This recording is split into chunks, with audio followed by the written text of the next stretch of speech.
السلام عليكم أحلى متابعين في الدنيا، يا رب تكونوا بخير.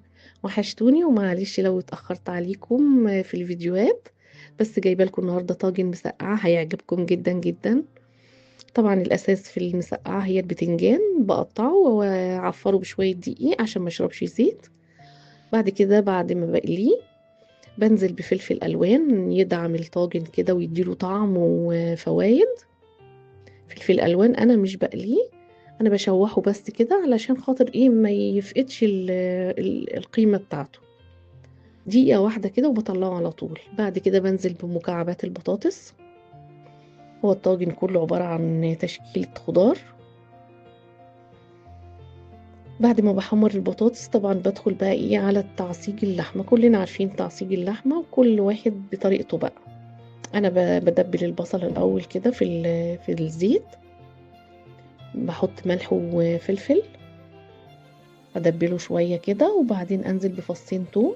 ده اساسي طبعا في المسقعه، بيديلها طعم. للعشاق السبايسي قرنين فلفل حامي كده سلايز، اشوحهم مع البصله قبل ما انزل باللحمه المفرومه. طبعا نزلت باللحمه، اقلبهم كويس قوي قوي. بعد كده الطماطم انا ما بحبش اعملها عصير بصراحه، انا بحب ان هي تبقى باينه كده في المسقعه زي السلطه، بقطعها زي السلطه. احط في بتاع ده كمون وكزبره، معلقة سكر صغيرة طبعا كده علشان الحموضة. بعد كده برص بقى الطاجن طبقة بتنجان، فلفل ألوان، بطاطس. وبعد كده بحط طبق من اللحمة المتعصجة بالصوص بتاعها بالطماطم، وارجع تاني ارص بتنجان وهكذا. فلفل.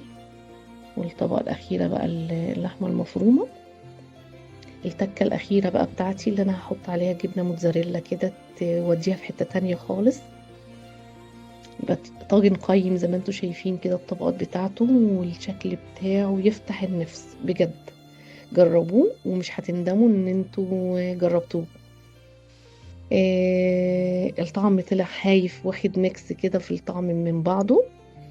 هايل هايل وخفيف على فكرة، مش شارب زيت.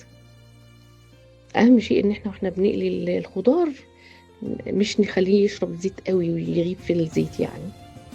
ان شاء الله الوصفة تعجبكم وتجربوها ومش هتبطلوا تعملوها.